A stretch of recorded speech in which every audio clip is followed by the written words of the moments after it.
Hey, did you know we're also on Spotify? You can listen to No Offsides on Spotify while you're busting out reps in the gym, driving to your next tournament, mowing the lawn to gain brownie points with your wife because you're always gone at tournaments, or while you're getting in some much needed shooting and stick handling practice. So if you're into multitasking, make sure to follow us on Spotify, where you can listen to all of our awesome content on the Spotify app. What's up, Rink Rats? It's Woody. I'm here to tell you that this week's episode is brought to you by Champion Hockey. If you're looking for quality wheels, sticks, bags, and apparel, then look no further. Champion Hockey has everything you need to look and play like a champion. Check out top-of-the-line Legacy Series sticks and wheels and upgrade your game without breaking the bank. Go to champion.hockey to purchase your gear now, and make sure to check out Champion on Instagram at Champion Hockey to stay updated with products and events. Champion Hockey. Look like a champion. No offside. Welcome back for another episode of No Offsides, sponsored by Champion Hockey. I'm Dan Dean, here with my partner, Justin Wood. What's up? Our guest today has represented his country and is definitely a menace on the rink because I've played against him. We want to welcome Ryan Marker. How are you, bud? Good, buddy. How are you? Thank you for having me. That's great. Yeah, we're glad to have you on. As I have a glare coming in through my window, which usually doesn't happen. So, lovely. Yeah, it's You look definitely like an angel. Yeah. You look great. It's definitely good to be on. I've been watching all your guys' episodes ever since as I first discovered you guys when we all went to that US Roller Cup. So ever since then, I've been pretty much everything, I guess, from you could say the craft interview and on. I've watched everything, so I'm glad to be on. Oh, nice. We Appreciate it. Yeah, so I mean, you mentioned US Roller Cup. You know, we've got to talk with Scooter and Crafty and PJ before the tournament, but you know, it's pretty much like Team USA without the USA logo, just had a champion logo, which was a precursor to kind of the results of that tournament. And so, you know, you guys had a stacked team. I mean, you guys looked damn well out there. Sick. Yeah. So, I mean, how'd that team come together? So, I mean, the team came together. A lot of us are, from that New Jersey, Long Island, PA, that tri-state type area. And obviously, Crafty knows Scooter, and PJ knows Scooter was obviously there on black ice and stuff now, and I've been playing with Max, Crafty, PJ for a very long time. Because I first actually met Craft and PJ when I went to Newman and played with them in 2016, Okay. and that's how our relationship began. Because Crafty, actually, funny story. He was we played in this random I don't even know if you want to call it regional. I don't even know what, but we played against each other in some adult AA tournament, and we ended up losing to them. And he actually messaged me the next day asking if I want to come play college roller at Newman. It's funny how everyone today says how Kraft plays that that GM role. Yeah. He's always trying to find players. And I ended up coming there the second semester at Newman and won the national championship with them in 2016. And then ever since then, I've played with them in a bunch of different things, and that's kind of how everything jump started. All right, and if you love this show, then you will also love the College Roller Foundation. The College Roller Foundation is a volunteer-run, tax-exempt 501c3 nonprofit organization that exists solely to raise and distribute funds to deserving college roller hockey student athletes in the form of scholarships. The College Roller Foundation isn't a tournament series, league, championship, governing body, or sanctioning agency, but rather works with partners to host events to raise and distribute all those dollar bills to roller players who also like to get their academia on. By raising money through donations and divvying out these scholarships to the players, the College Roller Foundation seeks to grow the game of roller in college. And if you're interested in finding more info, helping out, or donating, please visit www.collegerollerfoundation.com and make sure to follow them on Instagram at College Roller Foundation. College Roller Foundation, growing the roller game one scholarship at a time. It's time to join a revolution in roller with US Roller Cup. a premier roller hockey tournament series. The U.S. Roller Cup is led by a passion for the sport. U.S. Roller Cup is driven to create an unparalleled experience for players, fans, and coaches alike. With a focus on promoting roller hockey at all levels from youth to professional, we are committed to growing the game and fostering a sense of community within the roller hockey world. To find out more information, find tournaments near you, or to sign up for an upcoming tournament, go to www.usrollercup.com and be sure to follow USRC on Instagram at US Roller Cup. US Roller Cup. A revolution in roller.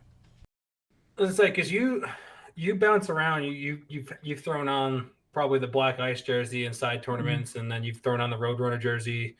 Is that just based on who gets you to play? Yeah, I mean, pretty much I've played for black ice, Roadrunners, Rankster. I mean, honestly, probably most of the pro teams. But it's just one of them things like a lot of these pro teams like you to play. Like if you're gonna play, they like you to play all three events. Mm-hmm. And it's so hard sometimes to get to all three events, especially when I was mixing in ice hockey during the year. But I'm done that now. But at the time, I was mixing in ice hockey and playing like, a 50, 60 game season. I wanted to obviously have some type of summer. Like I didn't want to make all three of the events. So like one year I would go to Narch tours and then or like tours, state wars. Like I usually always tried to do 2 out of 3. So like it happened to be, and not being able to make all 3 consistently, sometimes, teams, if teams want you, they want you to be at all 3. Yeah. So, yeah. They don't want to play you in one tournament and play against you in another. Exactly. All their secrets. Yeah. Well, I mean, you guys played well in USRC to kind of start off the kind of, let's just call it the tournament year, right? Because that was February. You guys were able to break the box. And so, which other teams weren't able to in the pro division, especially since, Tidy Whitey's kind of went down, 2 guys from injuries in that tournament. And, you guys were able to kind of maneuver through the box quite well. I mean, is there a certain strategy when going up against someone who just decides to box up, or? I'm gonna be honest. I don't really know exactly what the strategy would be. I just think so many of these guys, like in like a non-cocky way, have been playing against the box for so long, with so many teams box against them. Like, I mean, I know just playing against Black Ice, I mean, multiple teams that I've been on, we've boxed against them. So I just think so many of these guys are used to playing it. And I think Scooter mentioned it last week, like when you have guys that can shoot from anywhere on the rink, it's hard to box up. Yeah. There's a lot of skill on that team, so it didn't matter for who had the puck. It's just dangerous. Exactly. Yeah. You can give the puck to anybody. Like even Kyla can snipe from anywhere. Yeah. So it's. She did. Yeah. I think. Yeah. I think she had 2 or 3 goals in that last game. So. I mean, you had several Team USA members on that one team. So, and that includes Kyla as well. So. Oh yeah. It's like I said, it was a disgusting team. That team could have been entered into the pro division and of any tournament and done well. So. Oh yeah, I agree. Now you talked about. Go ahead, Justin. I was gonna say I kind of want to go back to Newman. Yeah, absolutely. I want to know about your college experience. So my college experience was very short. I honestly I'm like the worst person with school. Like the only reason why I went to Newman was for roller hockey. Like I barely went to class. I barely did anything. It was more of that, feeling of like, oh, I'll go there and try to win a national championship with these guys type of thing. And I went there for 1 semester and never went to school ever again.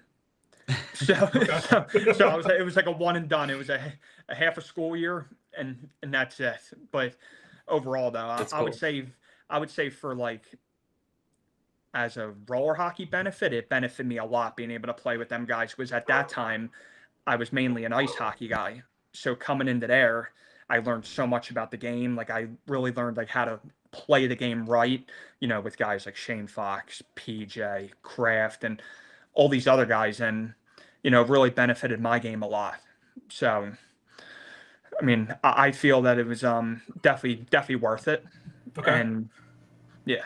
I mean, so how would you explain? Because we've been told that practice at Newman was sometimes, most of the time, actually during that season, was tougher than games. Way harder. Way harder. Because every guy you're playing against is Team USA caliber, like we said. And the practices were insane. Like everyone battled, Anytime you have to go against guys like, PJ and stuff like that. First of all, it doesn't matter when you play PJ. PJ is a menace on the rink. He is the worst to play against. Like him, and I would say guys like Derek Schultz and stuff like that. Oh, the pain in the ass. But guys like that only make you better though.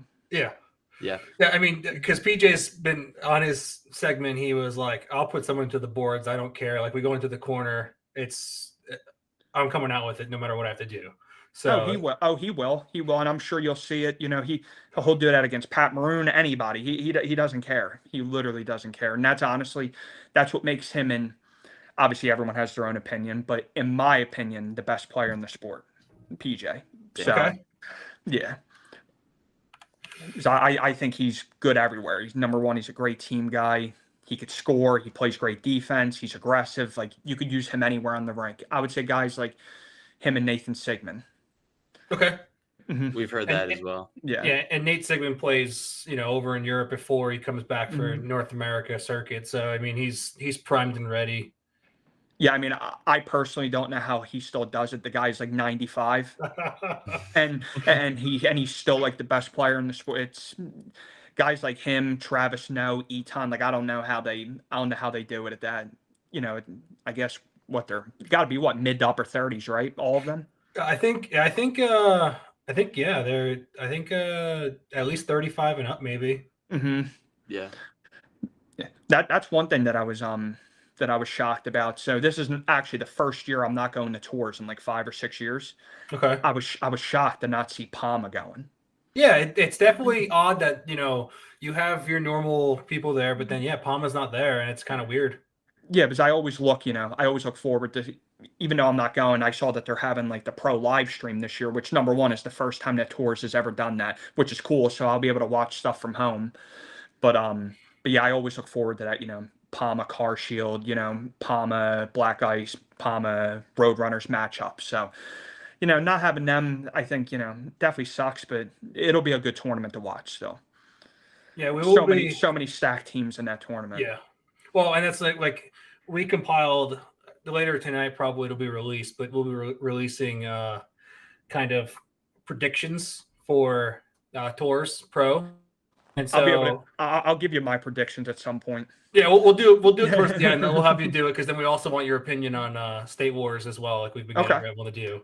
Mm-hmm. But yeah, like and I know some people are going to be kind of like upset, but there's looking at the history from just last year and matchups, and obviously the Wings have changed their name a couple times.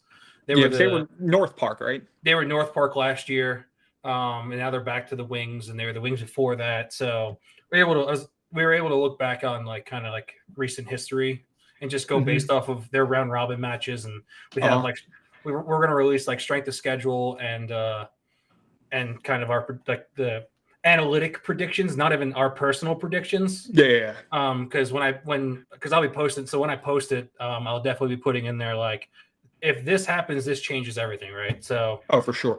I've seen some of these schedules that some of these teams have at Tours. It's rough. Some of these teams with some of these schedules. And we just released we released that either yesterday or the day before. And the one thing is like someone pointed out, Blood and Feathers, first and last game of tomorrow. And it's like, that's a 9-hour gap of a game. Yeah, that's rough. Yeah, that is. And then someone else commented and was like, it might have even been Wheel Talk. And they were just like, oh, looks like Black Ice got the, hey, we're flying in Friday morning schedule.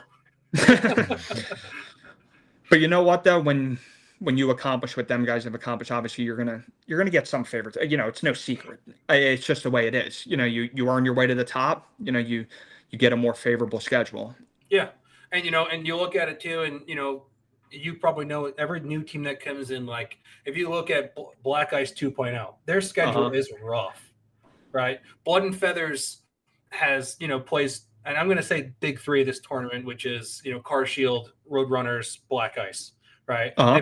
They play 2 of them, and then they end up playing. I think it's Wings and Rage Cats. So like for Blood and Feathers, those are the 2 that if they can win one.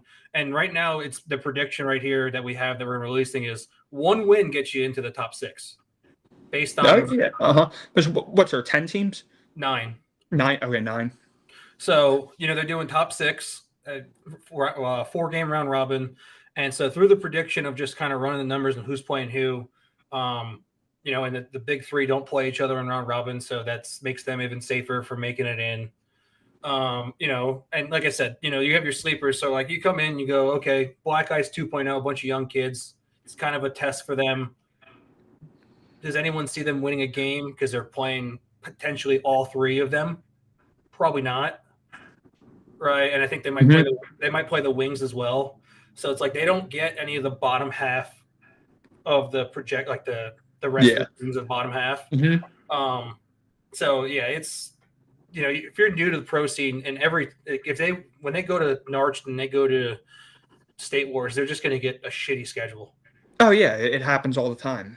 Especially for new teams or the bottom level teams, it always happens. If you go to State Wars and you're one of them 4 teams, on the bottom end that gets picked, you're probably going to get a Car Shield, Snipers, Palma type schedule. It's just the way it works. Well, yeah, and I would assume that because Palma's not in, that Black Ice 2.0 did not get Palma. Like I'm sure they would have if they probably got the big 4. I'm sure they would have. And so I kind of like that though. Well, it's not, and I don't mind it either because you kind of have to earn your spot, and because also it's like, hey, because if you verse like let's for instance, let's just even take I think it's chemistry. It's chemistry. Chemistry in every tournament last year I think went 0 for 4. Yeah. And so it's like, okay, if you put if you put Black Ice 2.0 in, right, and they beat them, and they get that 1 win that potentially gives them the berth into playoffs. What, they go in and potentially get mercied in the first round of playoffs? That's not what you want to see. No. Exactly. You got to get tested early. Yep. And that's what I would want personally. Oh, for sure. Yeah. You have, and we've said this multiple times. You have Blood and Feather still trying to find their first pro win in the big 3. So, they, you can look at it and go, okay, the first, they have 2 games against the top 2 out of 3 teams. And if they don't come with that, then they have to win their other 2 against the Rage Cats and the Wings, which I think, because they're not a terrible team. They're fast and they move the puck well. They just, once again, for the past year or 2, have gotten some rough schedules. Oh, yeah. No, for sure they have. It's unfortunately that's the way it works. Yeah. So, but yeah, now I do want to go back and talk about, because I know you were playing like some semi-pro ice hockey, right? Yeah, I played. So are you guys familiar with like the Federal Hockey League and stuff like that? Yeah, I played in the Fed for probably 5 years. Okay. So that's awesome. Yeah, so it was I played all around in that league too. So but it was cool because Delaware actually made a team for a few years, and I got to live at home and Nice. play. So I went to like practice once a week, and then I played weekends because the rink was only like an hour and a half from me. So it was awesome, obviously, being able to live at home, so then I can work and play at the same time. Yeah. So I enjoyed that, but I'm kind of glad that I'm done the ice phase now, because I've always loved roller way more. So now that I could play all the winter events, that I could play pretty much anything I want, it's so much better now. But it was a good experience. So I enjoyed it, but definitely wouldn't say I regret it. I definitely enjoyed it. Okay. Now, what would you say, like, from because you more obviously were playing a lot more ice hockey in the past 5 years or so. Yeah. What would you say is a benefit to taking from ice to bring back to roller? So you're saying advantage, like things from ice hockey to bring in the roller? Yeah.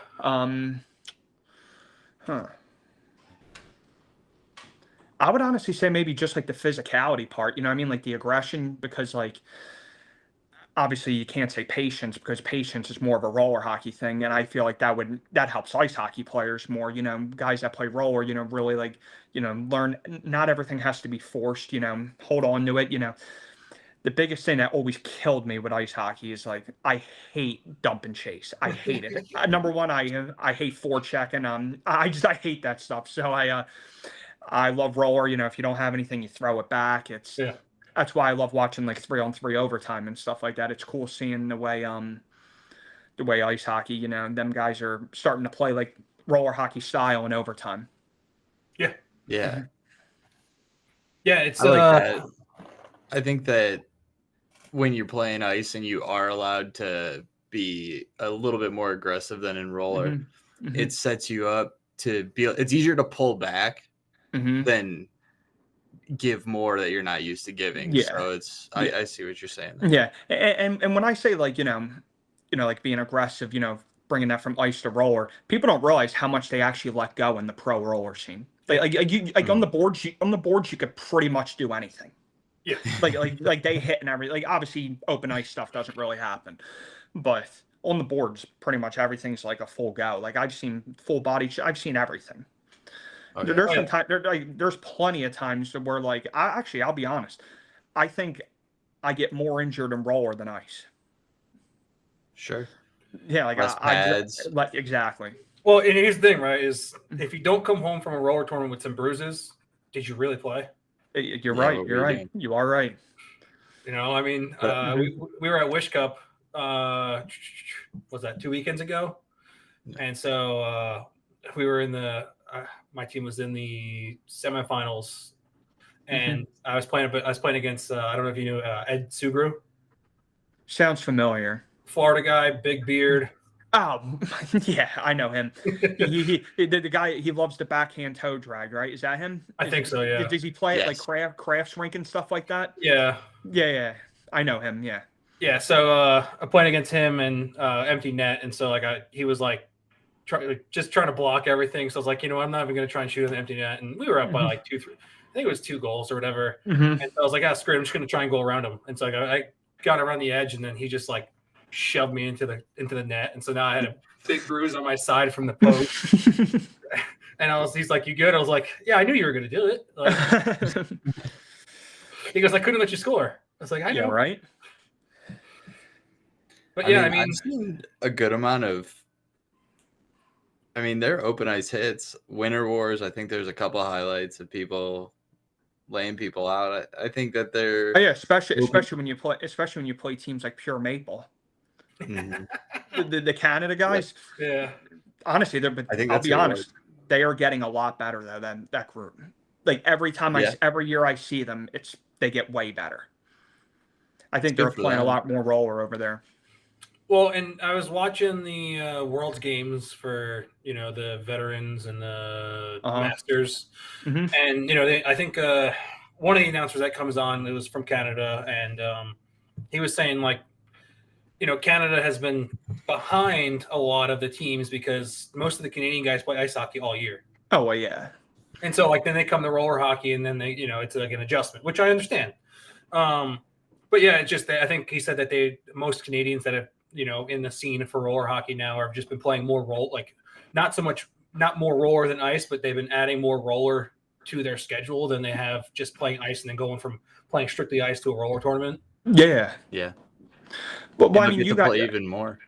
Yeah. Oh yeah, for sure. Like how it is. Like if you play ice like all the time consistently and you go to roller, it's almost like a different sport. Like what I mean? It's like it's way different, completely different. Agreed. Yeah, when I was younger, I had to I'd go from having a roller game in the morning to an ice game in the afternoon, and so I would sit there and I'd get my ice skates on. I'd be like, "All right, it's ice hockey. Forget how to stop and roller. Go out there, use your edges real quick. This way, I don't try and like spin my foot out." And I'm like, "Okay, we got this." Right. Now. Yep. Yeah, that's how you hurt the back. Yeah, seriously. But the Canadian teams will get to play a little bit more roller because of the Chicklets Cup being in London, Ontario. Yeah. Oh, wow. I didn't even know that. I think they just announced it. That's in That's September. cool. Is that Yeah. September, Justin? I think, yeah, September 19th to 21st. I think it's a sweet event. Hey, that I've seen stuff on it. I've never attended it, but that seems like it would be a good time. It's on the bucket list. Yeah, because you don't got- they because they do like they do the foot hockey and stuff too, right? Don't they? Yeah, they do. I saw like what's his name Bissonnette, Paul Mhm. Bissonnette. Yeah, he I see he plays in that stuff. Yeah, you usually take second place. You guys should show up with that champion Wheelers team. Hey, you know, I'll talk to the guys. We'll figure it out. You get a lot of airtime. Actually, wait. What you say the date is? September. September 19th. Oh, I think a lot of them guys will be at Worlds for Italy. Oh damn. Yeah. I'm pretty sure that's around the same date. Well, Chicklets people might get out easy then. Yeah, right. I think it'd be cool for all you guys that are like top tier to go out there and really show up. Oh, for sure. I mean, I would love to do something like that. You know, anything different in sport's cool. Like that's why US Roller Cup was so cool, because it was just something different. Especially now that I hear that they're saying this Hawaii thing. Yeah. I mean, Hawaii's always been a dream to go to. So that's always been on the bucket list. So I want to go to that. Yeah, get the team together. Yeah. Yeah, we were joking that. I know Crafty said he wants to go to that. So Okay. you know. So even if we can't have to say, I'm sure he'll build some type of roster. So I'm sure we'll be out there. Sweet. Yeah, and that's when we were saying you got to bring the wives too. Oh yeah, for sure. Something like that, you got to do that. Especially now that we just had a baby that just hit a month old. Congrats. Thank you. I mean, definitely. Now that's an adjustment. That's more of an adjustment than anything with hockey. So. Oh, I'm sure. Well, so, we saw you were out there. Bronson Roller decides to have you're his man crush Monday. Out there with the baby skating around the outdoor rink. Yeah, I heard that. And do you believe that there was some? I bring this up every time someone brings up. You believe that there was some asshole that actually commented on that and said, what type of father is that guy for having his baby out in the sun like that? Dude, Oh it my was God. It was literally 3 minutes. Calm down. Oh my God. Like it's not like I had her sunbathing for half the day out there. Like it was. I just laugh at people sometimes, man. Oh yeah, we'll go find him and troll him back. Yeah. There's always the arrogant person out there that just has to say something on the internet just to make someone pissed off or try and piss someone off. For sure. Someone has to be different. Yeah. I just thought it was funny because it just. Oh, I know. When I saw that, I was like, "Oh my God!" And you know what? You're going to be sharing the locker room with Aiden Schwetz as well. So Aiden Schwetz is a good friend of mine, so it doesn't surprise me. So.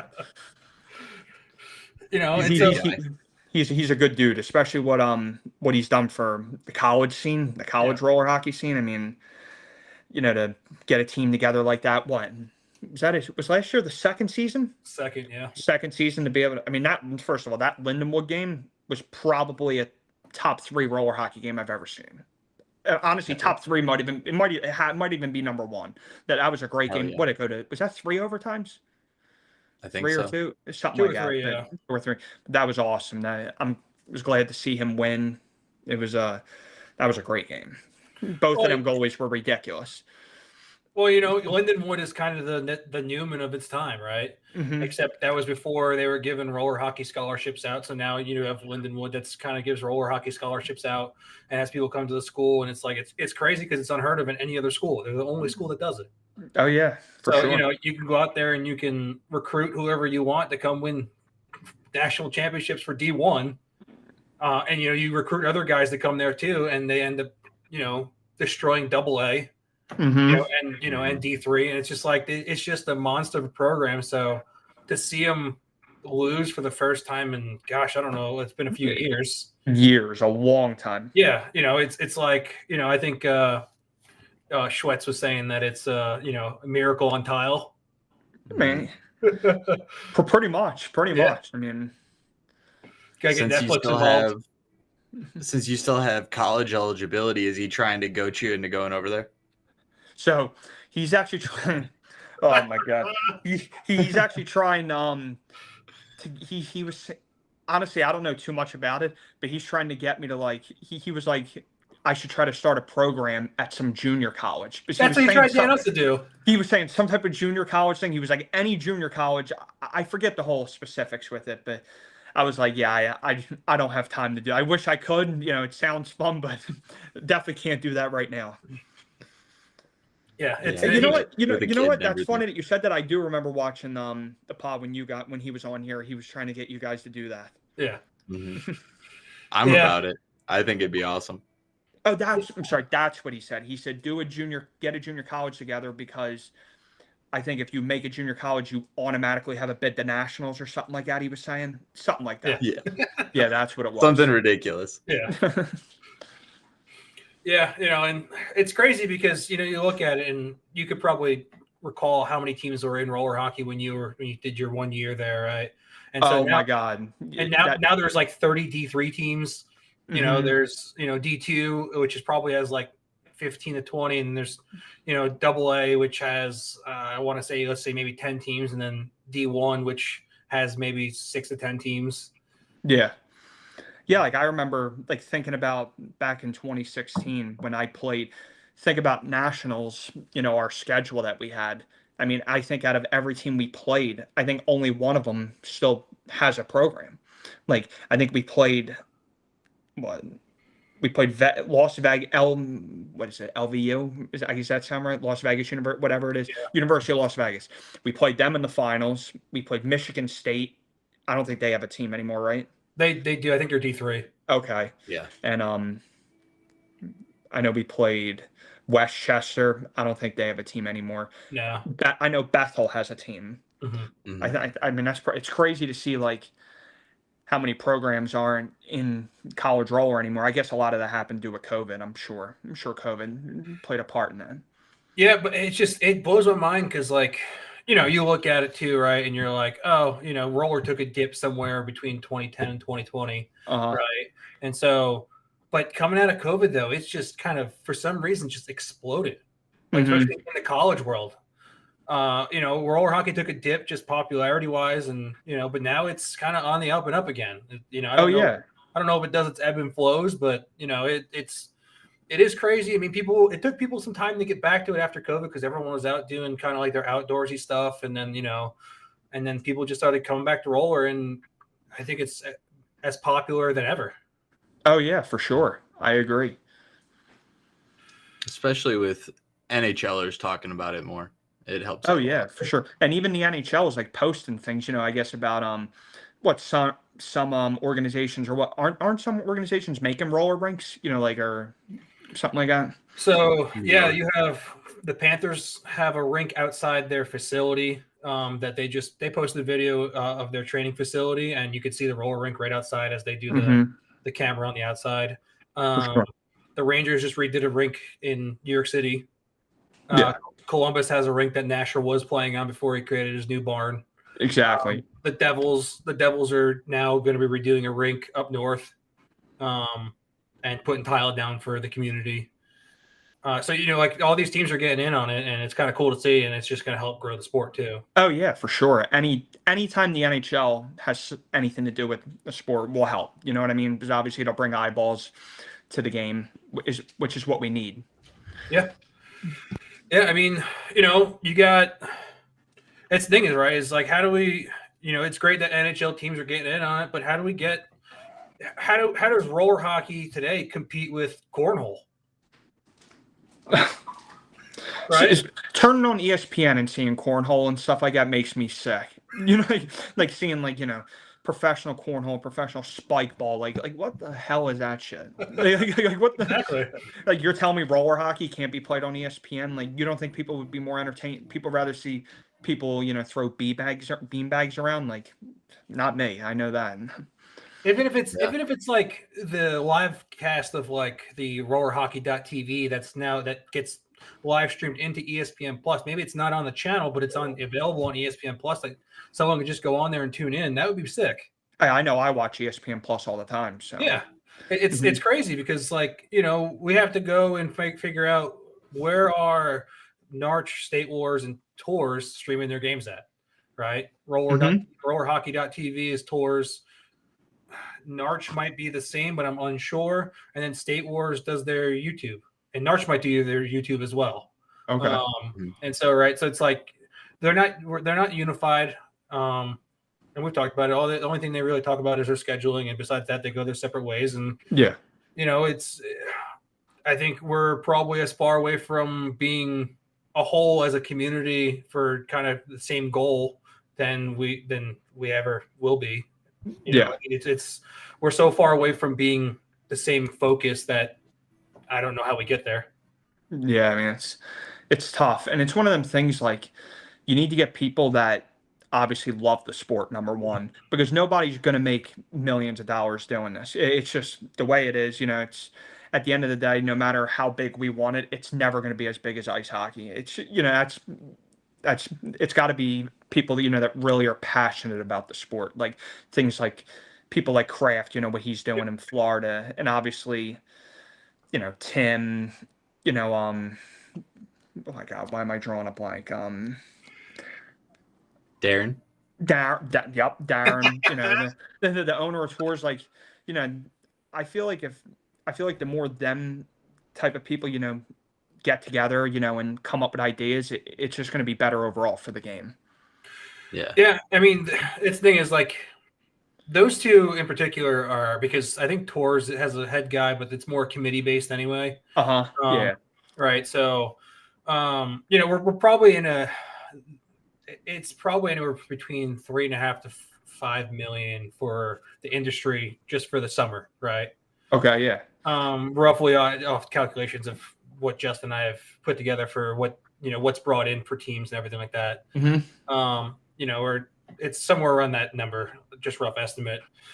But, it's like, okay, but if we made this, and I get it's tough because, there's ice hockey and everything like that, but, how do we bridge doing this all year, right? How do we bridge?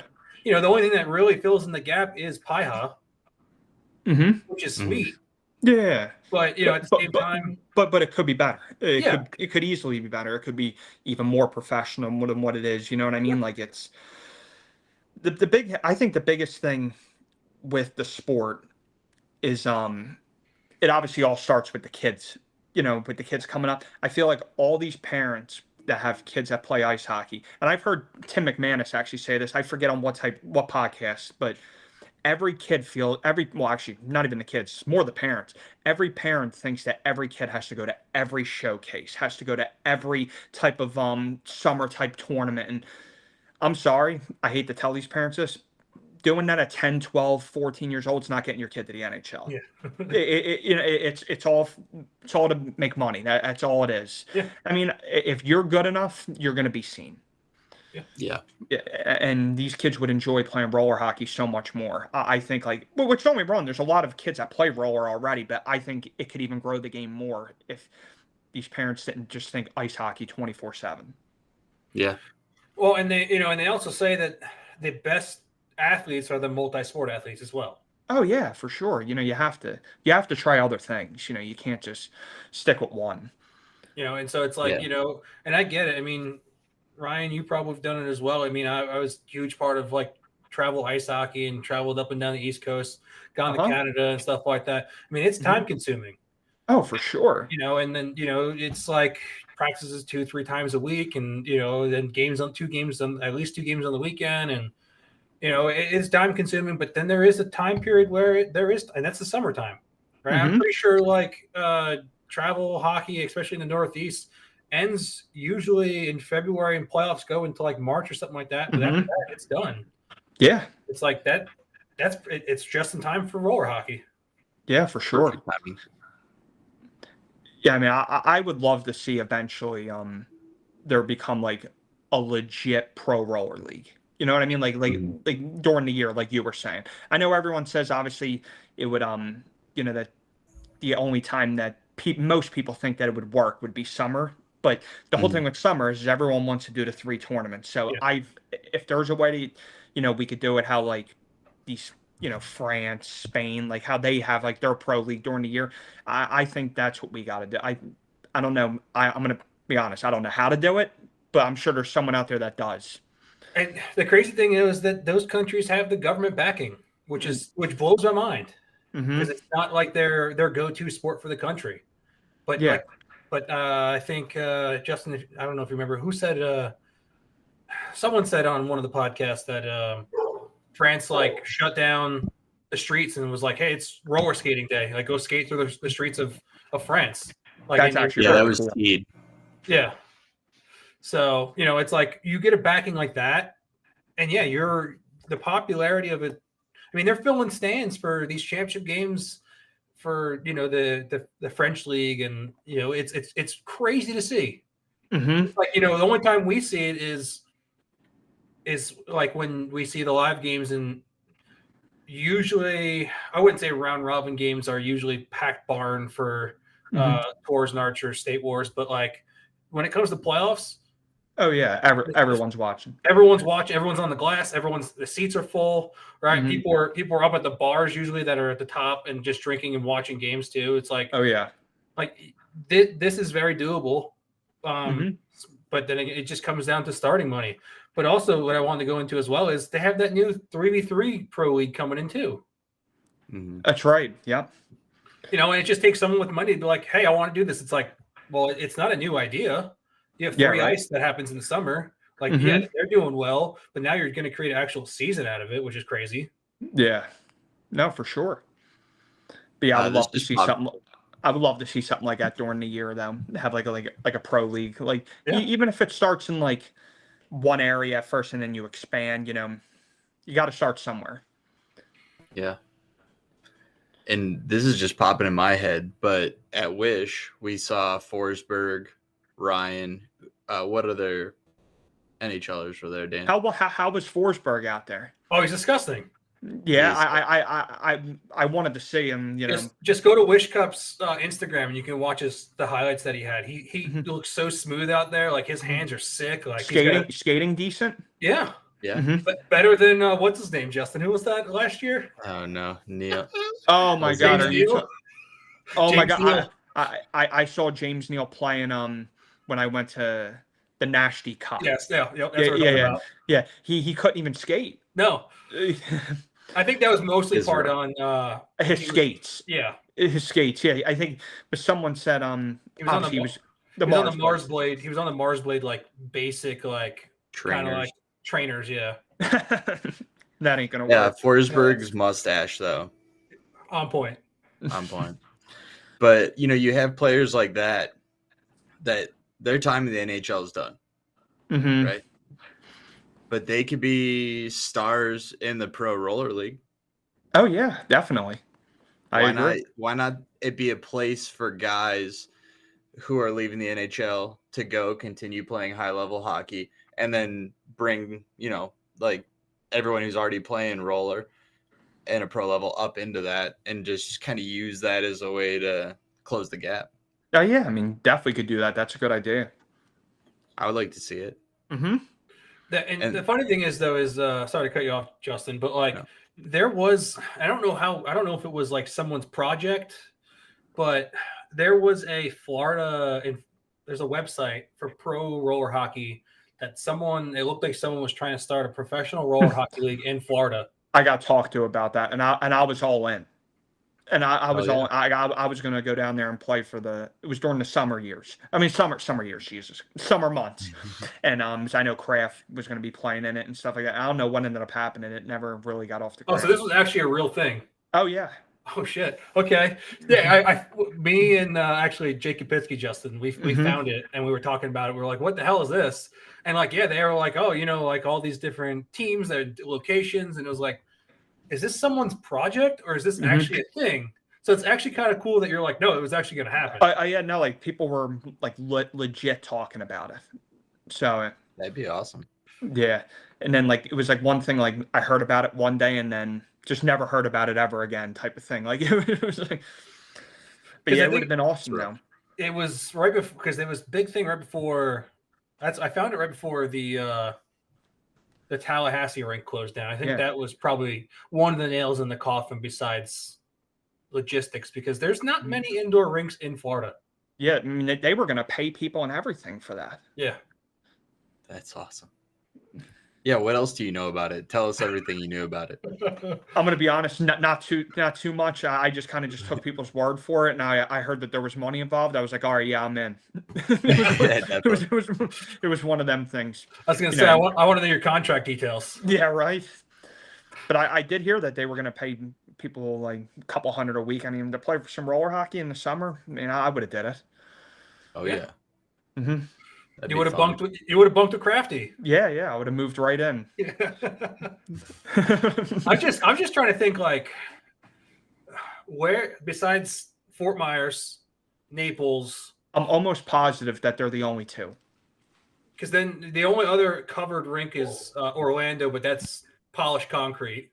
I thought what I heard that they were going to do is that they were going to make a few of like the ECHL rinks down there, like roller rinks. I think what's that? Who plays down there with the Everglades? Everglades play out of where Narch used to do their tournaments. Yeah, and which you would have 3 rinks right there in like a 45-minute. I think there's another 1 or 2 ECHL teams now. Jacksonville, I think, has a team, and Orlando has one, doesn't they? Don't they you're right. I think that's the other one. That's the other one. Because then the only other indoor rink was Tallahassee. Mm-hmm. And then they end up closing down. I just think it was a logistic nightmare because, I mean, yeah, if you did it near like Fort Myers and you were able to convert 3 rinks and have the 3 rinks or so, it would have been great. Mm-hmm. But it's just, I mean, to go from Fort Myers to Jackson, I mean, it's like a 2-3 hour drive. Yeah, I mean, it's a little far. So I don't know. If I had to assume, it would be logistics and probably getting rinks to actually, or places to commit, and then the price probably became too expensive to put down tile. So, but I would love it. I mean, that's what you need though. You need someone to start up, like, centralize it, like you said. And Florida would have been good. But yeah, I mean, with the amount of rinks that are closing now, we all know who the best guy for this would be in Nijar. Yeah, a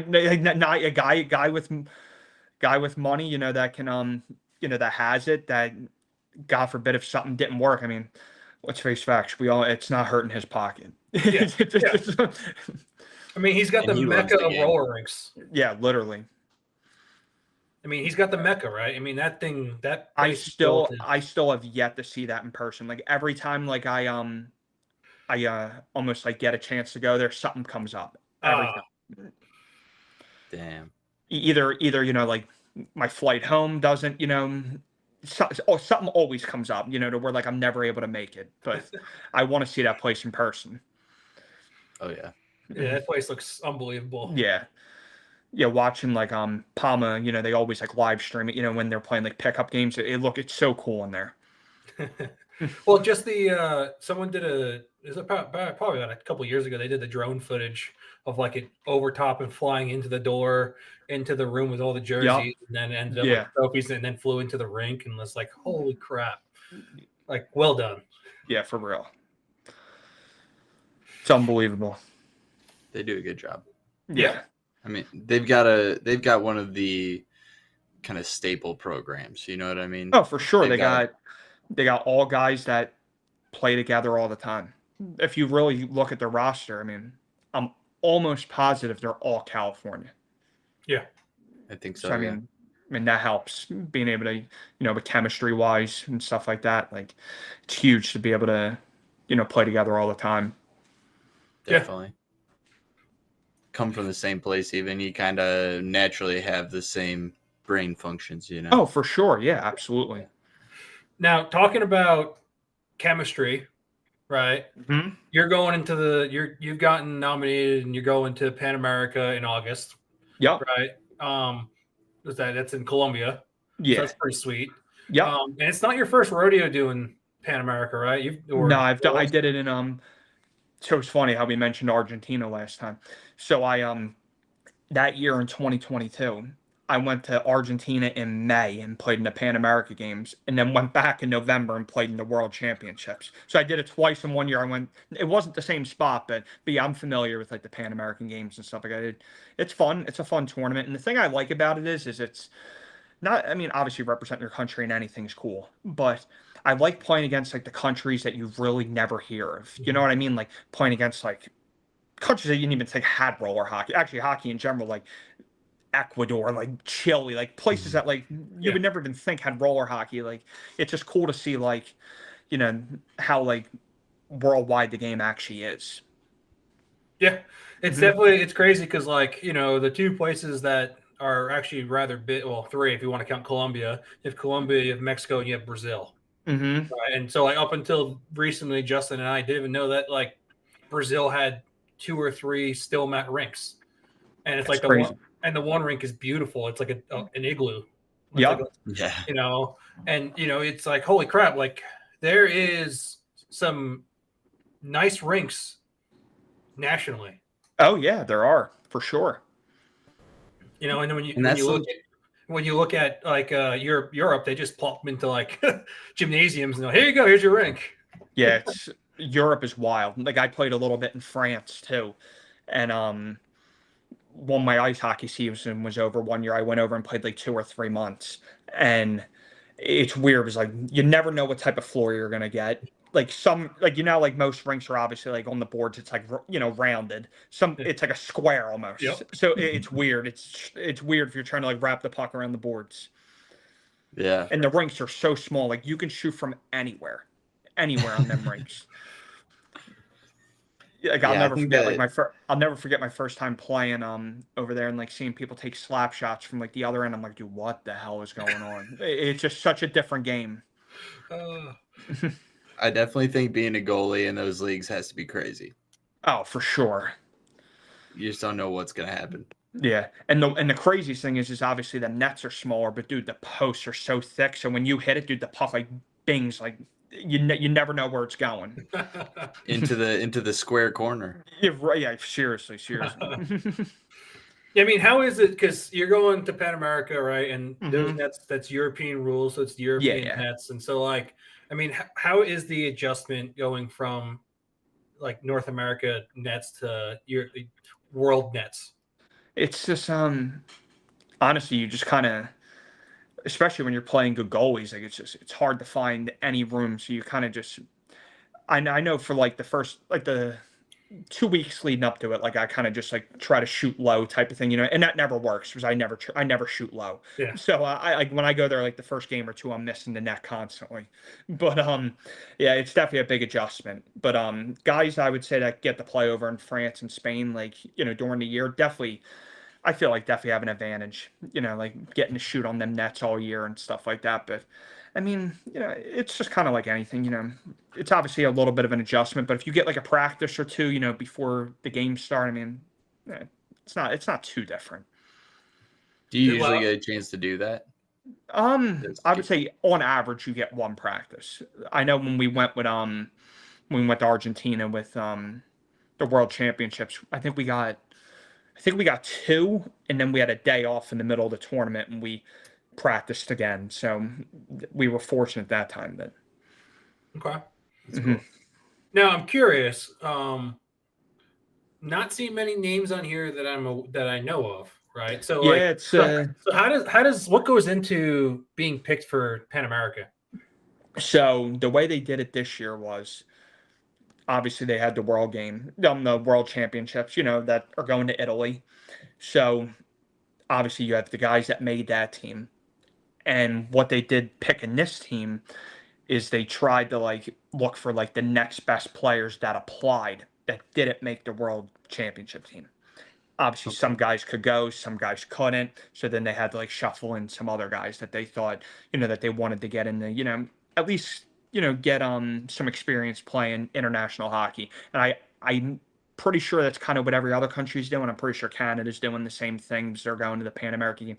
I'm pretty sure. I know some teams do bring like their World Championship team now, but I think a lot of, yeah, for real. Especially with it being like back to back like that. So I think this year a lot of teams are kind of like, this will be like per se like their B team. You know what I mean? Okay.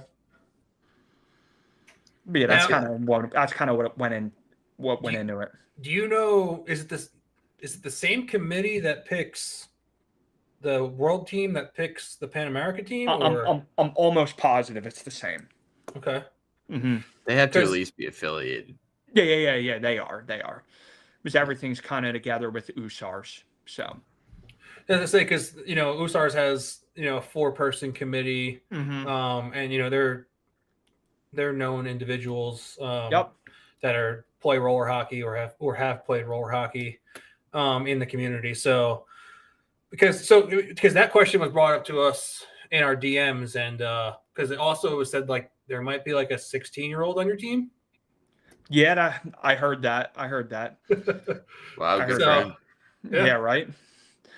That's a good experience for him. That's the way I look at it. It's, some people might look at it as like a negative thing, like, oh, why is a 16-year-old? I think it's a positive thing. You never know. Kid could be the best player on our team. We don't know. You never know. The kid, got a chance. I wish I got a chance at that age, for something like this. So, I'm happy to see him on the team. And obviously, any questions he has, I'll fill him in, since I've done it a few times. Yeah. I mean, big brother. Yeah. Show him how to cradle the baby with your shirt off. Yeah, right. But I mean, besides like you and Aiden, and I think Julio Fernandez has played too. But so the players that like I know that have played like pro. Me, you have Robbie Bergeron. He plays with pretty sure he plays with like the MBS guys. I'm almost positive. He actually won the France League this year. He played on Villeneuve, who won the whole thing in France. Yeah. He played on that team. Oh, sweet. Marvin Simmons plays pro. And then a few other guys play like, platinum and stuff like that. Yeah. So it's a little mix, between a couple different levels. That's how it was on the last Pan American Games team that I played on. So, it's cool though. It's a good experience, for guys, that have never played at the international level to get to see what it's like. So, I mean, you're a Jersey guy. I'm a Jersey guy. Do you know Pat Hecht? Oh, he's one of my best friends. Oh, really? So where's he play out of? He honestly plays with he plays on a platinum Rinkster team. Okay. But they're out of Cali because he's good friends with a lot of guys out there. So that's pretty much the group he plays with all the time. Does he? What rink does he play back at home? He plays at my rink. Are you familiar with like Great American? Like Marple Sports Arena. Okay. Like Skater's Choice, which is now like Choice Inline and stuff like that. So you're more like South Jersey, Philly. Exactly. Area, yeah. Okay. I only live like 10 minutes from Philly. 10-15 minutes from Philly. That's where the accent's coming in. Yup. Are you still playing right now? Oh, yeah. In their house league?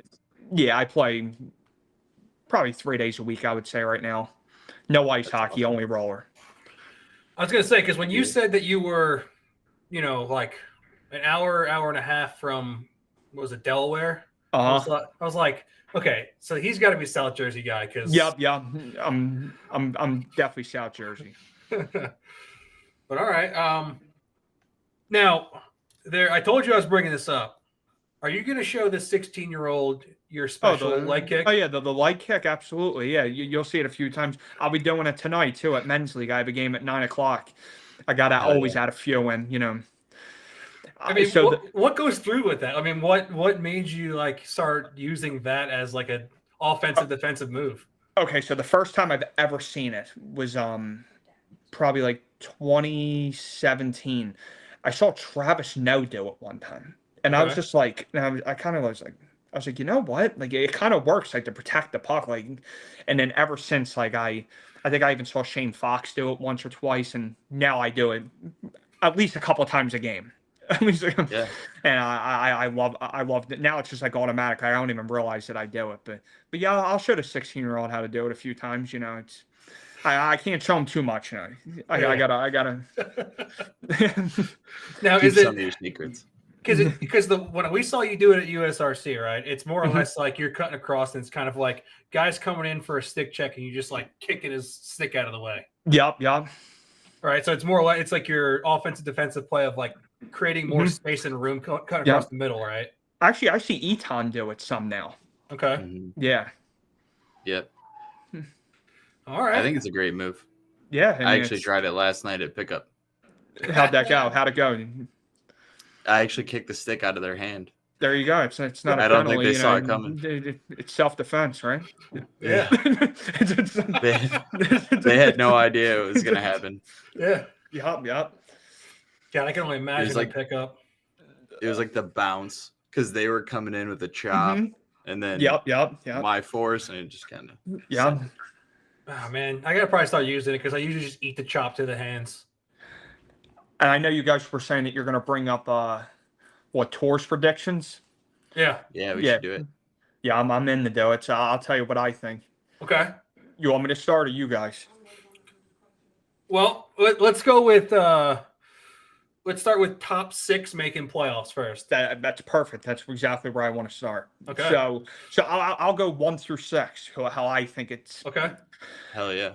So I was looking at the rosters. I think Roadrunner's number 1. Okay. I think they're stacked this tournament. 2. Okay. Black Ice. 3 Car Shield, which I'm sure them 3 are no surprises. It's gonna come down to gold. It's gonna come down to gold diff. Yeah, exactly. I mean, them 3 could go either way, but that's my top 3. 4, I actually think Rage Cats. Okay. 5, probably the North part, Envious, the Wings, right? Are they the Wings this tournament? Yep. And then 6, this is where it gets tough. So what's left? You have Blood and Feathers. You have Chemistry. You have Ringster. the Black Ice 2. Yep, you got Chemistry. You have Chemistry, Ringster, Black Ice 2, and Blood and Feathers. Ooh. And I'll release the analytics behind it after you make your top 6 prediction. All right. That's 6 spots hard. Yeah, that's 6 spots hard. It's one of the things I would have to look at the schedules again. But if I just had to say off the top of my head,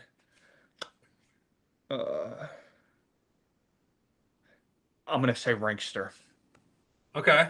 Yeah. So I like that. Analytics says that who is it? Says that Ringster is going to get that 6th spot with 1 win. All right, well there you go. Now, like I said, Blood and Feathers, and this is all gonna be released when I release it tonight. Yeah. Blood and Feathers plays Wings and Rage Cats.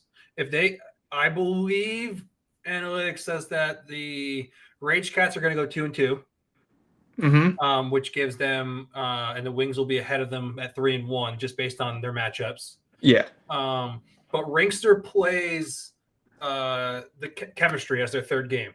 Ringster, I think, plays the top three teams and Chemistry. Oh shit. Okay. Yeah. So with that being said, they should come out based on previous matchups and what Chemistry's done over the past year or 2, that they should come out with 1 win. Yep. And that would put Blood and Feathers, unless they can take a game from the Wings or the Rage Cats, they put them 1 win over top of them. So that is what analytics are saying at the moment. Okay, yeah. And by analytics, he means ChatGPT. Right. No, I'm just kidding. Nope, all through my own crunch numbers. That's the thing. I already know people are going to be pissed when I release it because they're going to be like, "What the fuck?" Right? And I'm going to be like, "Listen, this is not my personal opinion and what I want to happen. It's analytics. It's analytics, right? I mean, and 2.0 is not getting a win because the fact that their schedule is hard, they're young, they're new, and history is showing that if you're a brand new team, you usually go 1-4. Yeah, you're right. So. It's the thing is, if Blood and Feathers can take a game, that puts them in a playoff position, right? And then it could also come down to that would mean actually that if let's say they take a game from the Rage Cats, that would mean that Rage Cats have 1 win as well. Blood and Feathers would have 1 win, and potentially Ringster would have 1 win. So there would be potentially 2 1-win teams making it to playoffs.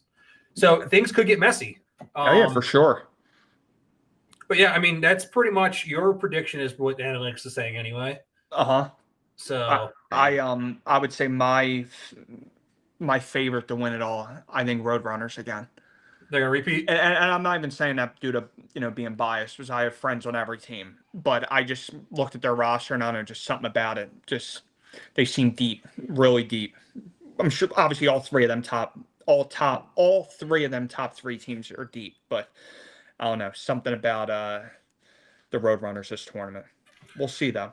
Well, it was funny too, right? Because Halverson posted like almost roller season, and it was him, DiMartino, and Maroon. And I was like, what? I was like, wait a second here. I'm like, is this just like a flex of saying like, hey, I played with Pat Maroon and it's almost roller season, or is this a hint that Maroon is playing with them?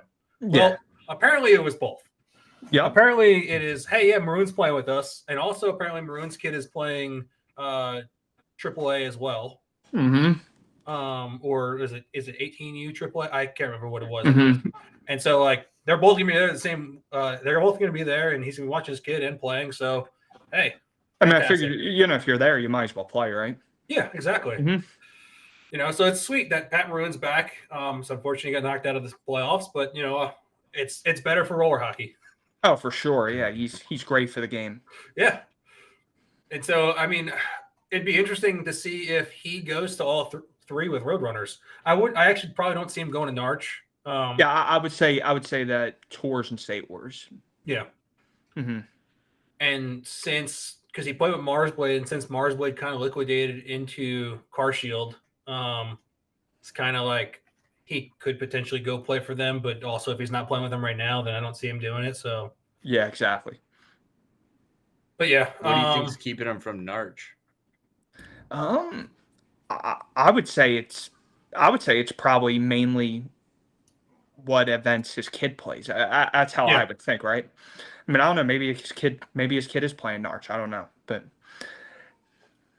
I mean, it would be awesome if he did play all three. Oh yeah, for sure. I mean, he means so much as far as just like leadership. I mean, not even just what he does on the rink. Obviously, he's a huge benefit to have on the rink, but just having that leadership. Obviously, a guy who's won a few Stanley Cups.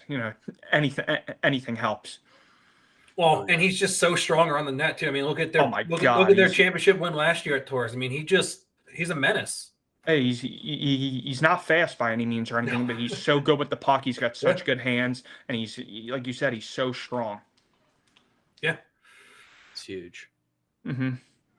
Now, let's just touch up on Narch real quick. How do you feel about the 15-team pro playoff or not playoff, but pro scene? Too much. Okay. Too much, in my opinion. But it is what it is. But I know if I had a tournament, I wouldn't have 15 teams in pro. I mean, I'm pretty sure there's more pro teams than platinum teams. Now, I'm almost positive. I'm pretty sure I saw that, but it could be wrong. Let me see. I don't even know where it was at. I think I just saw the team list. That's it. They don't have anything else up right now. But let me see here. Team list. There's the last team list, so there's something added to it. But let's see. You said plat. Jesus, this thing is long. Men's platinum, 13 teams. Yeah. There you go. So, I mean, and I'm not gonna lie, like Narch is like one of my favorite tournaments. So I have nothing bad to say about Darren. Like he runs a great event. I don't know. I mean, it could end up being great. Who knows? There could be a team that really does well. I'll give the benefit though. I mean, there are obviously the normal teams that play everything, but then you do have two Canadian teams, I think, that are like based out of like British Columbia. So them playing in Narch makes the most sense because it's in Cali. Yeah. So I get that, but I forget the other teams that I saw. I can't remember. I'll go through them real quick, but just take this for a note. It's almost as much as Men's Gold. Men's Gold has 18 teams. Jesus. But let me go back up top here. Now you can give us a prediction of who you think's taking it home for this. You have Car Shield, new team champion Wheelers. We've seen a little bit of them through Wish Cup and a little bit of them at one of the Winter Nationals. Hopa NCI Phoenix. Yep, that's the team I was thinking of in Phoenix. Yep. Then you also have, I think France is bringing a team, FMT. Oh, they're going to be at Narch? Yep. Okay, so I understand that. And then the Blazers, which you're talking about, British Columbia. Yep. That's their better NSIHL team up in British Columbia. I've watched that league with Bedard and stuff, right? Yeah. Yeah. Mm-hmm. Yeah, they went there last year, and they had a okay schedule. Mm-hmm. But they did. I think they may have had one win. They may not Mm-hmm. have. But yeah, it's just another team that it's interesting to see kind of some guys from Canada that play in their top team and just play. So I understand that move. Pama's got their normal team going, and they have their academy team. Okay, I mean, I'm starting to get it. Honestly, now that like we're going through not the rosters, the teams. I guess it kind of makes sense. Then you got Pure Maple, Rinkster, whatever Rinkster team this is now. I don't know. There's so many different ones. It changes every tournament. You got your Skittles, OC Blades, Roadrunners, Black Ice. They're not Black Ice 2.0. They're Black Ice Purple this time, and then Wizards from Missouri. Oh, you know what? Maybe I take back what I said. Maybe it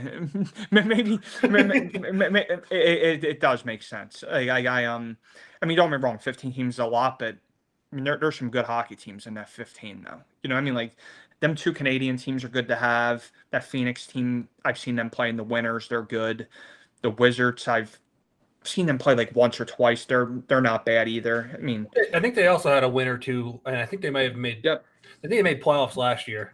Yeah, I mean, honestly, that's interesting now. Now that we went through I forgot to mention France. Obviously, France is. I mean, their team's going to be good. I think that'll be cool to see them. They're going to be at State Wars too. Yeah. Mm-hmm. Yeah, I'm interested to see, and we'll get into State Wars, but because Sweden's going again to State Wars, but it'd be interesting to see because they didn't have a full Sweden team last year. Yeah. It was a mixed bag, but they came in as Team Sweden. Mm-hmm. But the one thing I hope that is happening in Narch is that you have 15 pro teams, and I hope that just increases the purse. I mean, that would be nice. I mean, I feel like it should. Because I think is it Tours and Narch is 10,000? Yep. Right. So I would think with 15 teams it should be more than 10,000. But who knows? Yeah. Now going through all these teams, who do you have? I think it's a 10-team playoff, so we're not even going to do that. But I think who do you think was going to come out? Well, let's go with who do you think is going to be the championship out of these 15 teams? I mean, it just seems like every year it's Black Ice and Palma for every time anything that ever is in Cali. It doesn't matter what it is. It just seems like it's them. So, but did you say Car Shield's going? Yep. I gotta stick with Palma. I gotta stick with Palma and Black Ice again. Okay. All right. Who takes it?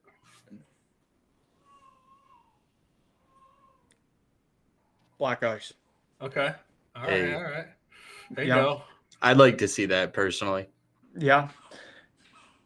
Yeah, come from the East Coast, go win over on the West Coast. Yep.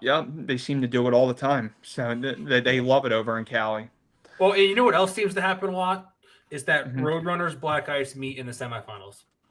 Oh, all the time. It happens all the time. So yeah. Now we got to talk about, again, as you followed, we got the PAMA Pro play-in. What are your thoughts on that? I like it. Okay. I like it. I like that a lot because it makes teams have to actually prove themselves to get in. So I'm all for that. Yeah, I mean, it creates it makes every year important just in round robin, right? Mm-hmm. Because top 8 make it without having to do the play-in. If you fall in the top 8 and you want to play next year, hey, you got to do the play-in. Yep. Now, it's more hockey, but it's potentially more exhausting hockey. Yeah. To add 2 more days onto your weekend schedule. Yeah, no, for sure. So you have 8 teams competing for it for that Thursday, Friday. Yeah, no, it kind of reminds me of how the NBA does the play-in tournament now. Yeah. You know what I mean? How that's what it reminds me of. You're gonna have to play more games. It's gonna be harder, but you have to prove yourself to get into the main bracket. And the thing I like about it is even if your team doesn't make it into the main bracket, they're doing like a tier 2 PAMA Pro. Yep. So I like how people still have something to play for even if they don't make it. It's like I think there's some type of prize for that too. I don't know what it is, but I forget what Tim said. But I thought he said like I forget what it was. I can't remember. Some type of like small purse or something. Yeah, because those makes it worth it. Mm-hmm. Because it says the 6 teams that do not advance will play another round robin game on Friday, and then begin a playoff round that all teams will play in, and then they will go right into playoffs. Yep. So that's cool because you got teams trying to prove themselves, and so you also get to see these teams that are. There's some teams in here that are playing against each other in tours. Like, for instance, you got Rinkster, you got Blood and Feathers, you got Chemistry, you got Black Ice 2.0, right? All those teams are competing at tours. So, but who do you out of Car Shield Blast, Blood and Feathers, Propel, Skittles, Sweden, Chemistry, and Black Ice 2.0? Who do you got moving on to the pro scene? So how many teams make it? 2. How many? And can you name them again? I'm sorry. Oh, you're good. Car Shield Blast, Champion Wheelers, Blood and Feathers, Rinkster Propel, Skittles, Sweden, Team Chemistry, Black Ice 2.0. Chemistry and Skittles. Ooh, you're going Chemistry. Okay. I like that. I have some insight on who that roster is going to be. That's why I'm saying that. Oh, is that is someone on the screen and going to be on that roster? I don't know. I'm not sure. There might be. We'll see what happens. Still negotiating. Okay. Nice. Well, and I guess there's one last. Besides PAMA being the best tournament of the year, right? Who do you have bringing home $30K?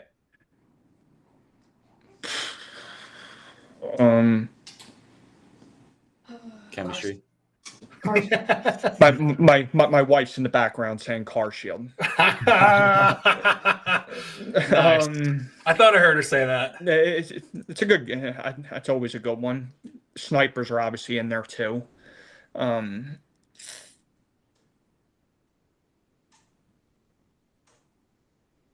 going to say PAMA. I think there's going to be 3 different teams that win this year, but I'm going to say PAMA. Heck yeah! All right, there you go. You got Roadrunners, Black Ice, and PAMA. I think it's going to be 3 different teams in all 3. Which obviously you want to see. It would be cool to see one team win all 3, but I think it's cool. It shows that different teams can win it. I like seeing 3 different teams win. I would like to see that as well. Mm-hmm. I actually do think that France team. I think that they're going to have a little bit of I think they'll do okay in Narch, but I think that they're going to really have their wheels under them for PAMA. I think they're actually going to do really well at PAMA. I think they're going to do better than what people think. Because obviously the game is completely different than what they're used to. So they got to get used to that over here. It's more physical. Because over there, you give someone a little love tap, it's a penalty. Yeah. So it's... Kissing on the mouth is all right, but no it's like soccer. It's like soccer rules over there. Like you touch their shin, you would think they got shot. Yeah. Oh God, yeah. But yeah, that's something I'm glad we don't see a lot of. Seriously. Yeah, I'm excited to see that though. For sure. When you think about how, like we were talking about it earlier with the international scene in some of these countries who have roller larger than their ice scene, it'd be cool for them to be able to come here, show up, and kind of maybe boost our scene through that. Oh yeah, but one thing about them countries is the thing I love about them is how much they care. Teams dude, they have legit camps, training, and everything to get on these national teams. Like Colombia, I heard their training regiments ridiculous, to get on their national team. So it's cool. It's the countries that take it serious, it's definitely good for the sport. Well, and do you wish that the U.S. did that? I honestly, I'm not gonna lie. I would like to see like tryouts for the Team USA team. I'm not saying to let anyone try out, but pick 25 players and have them come to I think they did that before, but I think they did it prior to COVID. Yeah, or if you pick 12, what's 12 babies crying. It's all right, man. We get it.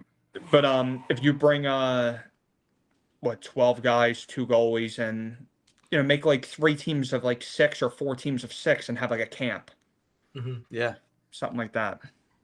I think that'd be cool. Yeah, for sure.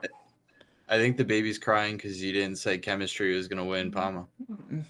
Or because your wife said car shield. Yeah, you did say car shield. No, I think we should go to Florida. She's saying that the baby's mad and crying because I didn't go to Florida this weekend. This is the first time I've missed tours in probably 8 years. So, wow. Yeah, definitely rough. But I'm glad that the year that I'm not going, they have the live stream. So at least I'll be able to watch it. Yeah. Well, at least you won't be on the beach with your shirt off and the baby on the Florida beach and getting exactly. I don't need I don't have to worry about people, saying comments on Instagram and stuff like that. All the Karens in the world, right? Yeah. Yeah. I'm a control freak. If you went on there. What'd she say? What'd you say? Oh, I'm a control freak. So if I didn't mind you on the rink with her, then nobody else should. Exactly. Yeah, there you go. There you go. Plus, you got to get him in there early, right? Oh, for sure. Yeah, she'll be on skate. She'll be on skates as soon as she's able to. Got to have her and little Phoenix as line mates. That'd be cool. I was going to say they're about the same age. The Marker Crafty duo. Yeah. Hell yeah. Once they can support their own neck, they get in. Exactly. They get in skates. Yep. They're still very durable at that age. It's a good time to get them in there. Absolutely. It looks like you're gonna have to start saving money for Newman so that your child can go to Newman. Yeah, we'll work out something with Lindenwood maybe or something. True. Yeah, Hopefully, they're still giving scholarships at that time. Oh, maybe Aiden will have some scholarships set up for GCU by then. Yeah, you're right. Never know. Yeah. He might tell you to sell your photos and your pictures, and that's how you're going to fund your child's college career. Yeah, we'll come up with some package. We'll figure it out. I like it. It's the Ryan Marker calendar. Yeah, right. That's funny. At least Aiden will buy it. Yeah. Yep. Yeah, I'll have one buyer. Yeah, you can get them printed before you go to the Pan America. Yep. That'd be hilarious. You're like set up with a booth. Right. Well, hot Latinas only. Exactly. Jesus.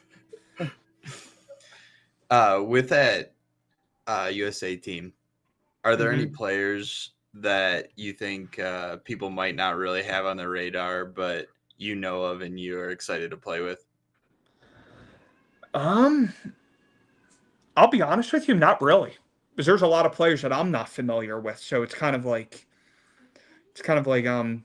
I probably haven't played with 75% of the roster. So it's kind of new to me. Honestly, I'll have probably a better answer of that after I play with them, I would say. You know what I mean? So yeah, because there might be guys on that team that are absolutely filthy that I don't even know. So yeah, well, that's what makes it interesting. Absolutely. And something that's cool about that is when you play with people that you haven't played before, there's always that chance to find chemistry that it happens you all the wouldn't time. have guessed. Yeah, for sure. Yeah, and I mean, if you look at the Team USA roster, right? I mean, I'm sure there's guys that couldn't make it to Pan America or didn't want to go to Pan America because they wanted to go to, was it Italy? Yeah, Italy. Yeah. Yeah. And I know they have a rule to where if you're on the Italy team, you can't play on the Pan. They wanted to separate it, obviously. Gotcha. Well, which is awesome because it's more opportunity. Yeah, absolutely. Yeah. might as well give other people, a Yeah. chance, to see what it's like.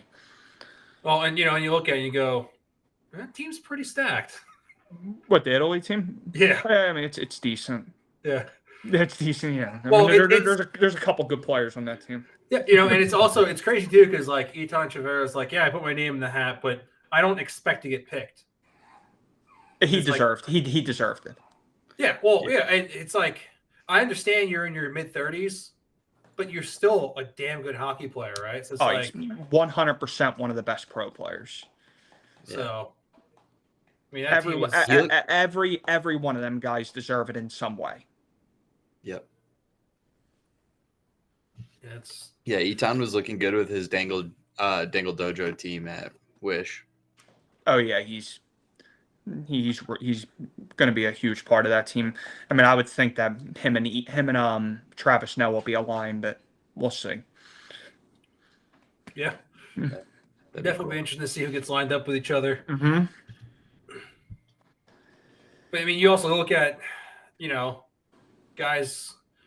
I mean, because let's be honest, you can slot into there and be perfectly fine on that team, right? Mm-hmm. I mean, you got guys that play in the pro scene, and you're like, who knows if their name was even in the hat to be picked if they were like, yeah, I want to do this.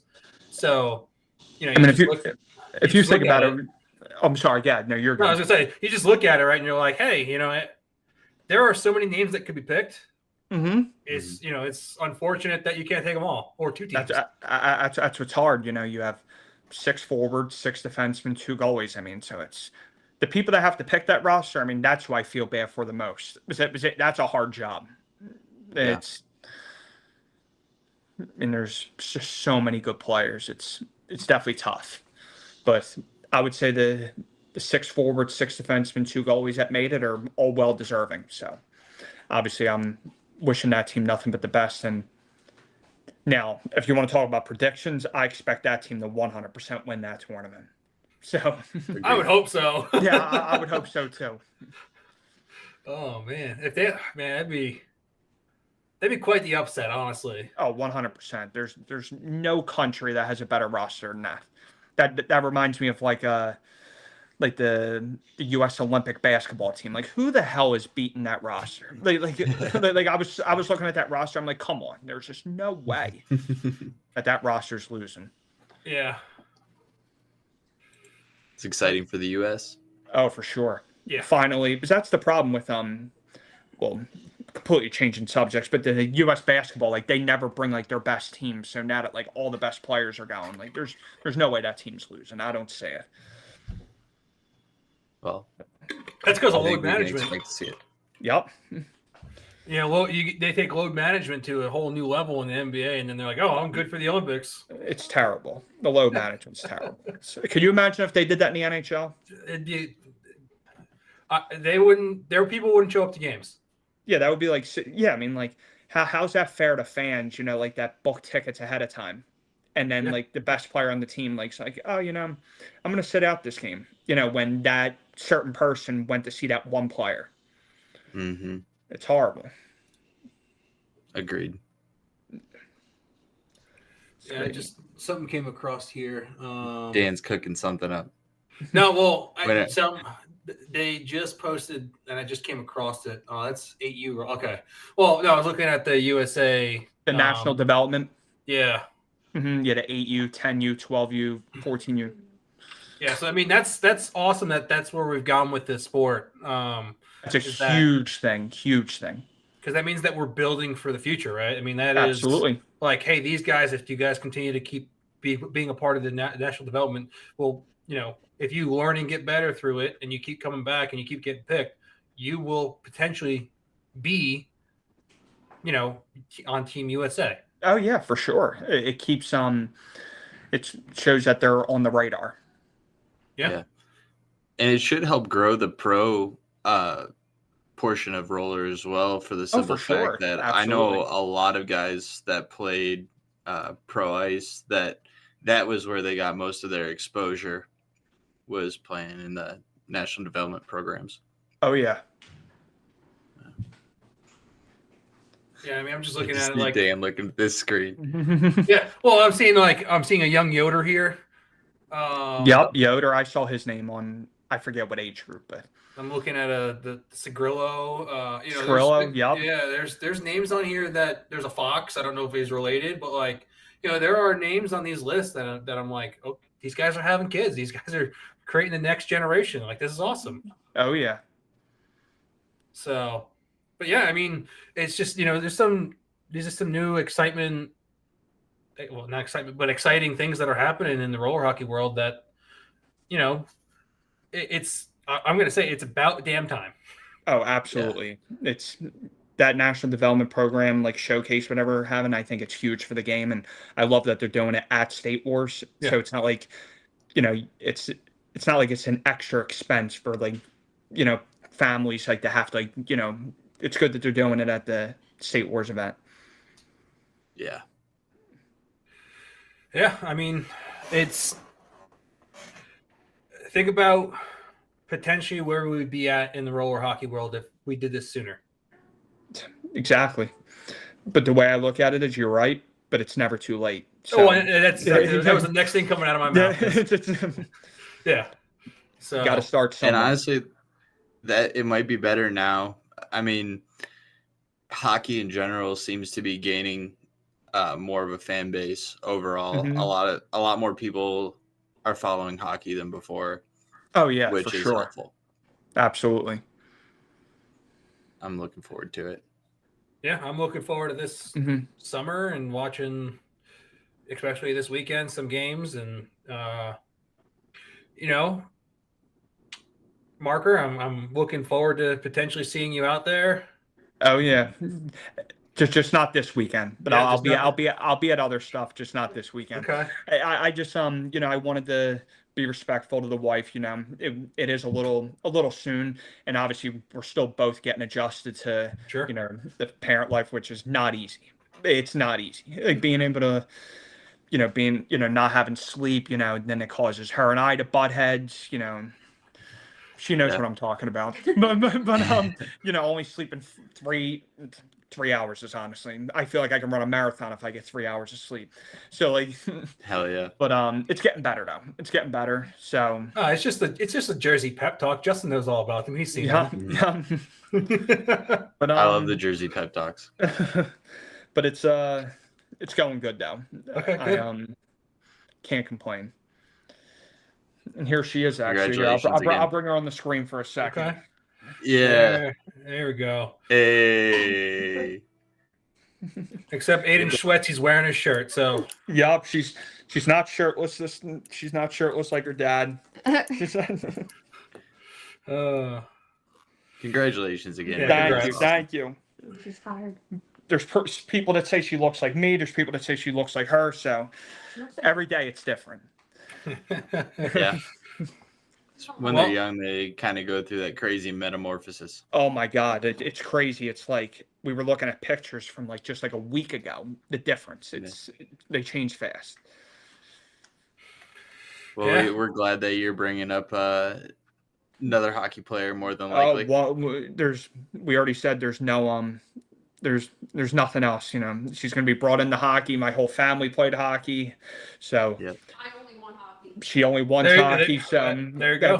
And we all know the women, having women that support, the sport is huge. Obviously, she doesn't want ice hockey. She wants only rollers. So we're heading in the right direction here. Hey, listen, here's the thing, right? If she's not that athletic, you just stick her in the net. Exactly. Yeah. We'll have the wife buy her the pads. Yeah. Comes out, yeah. No, I don't think well, Ryan, we're going to let you go.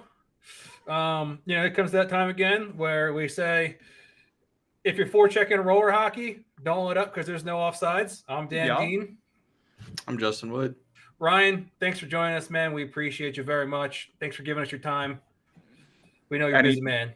Anytime, man. Anytime. I've nothing more I love than talking about roller, so I'm available anytime. Thank you guys for having me.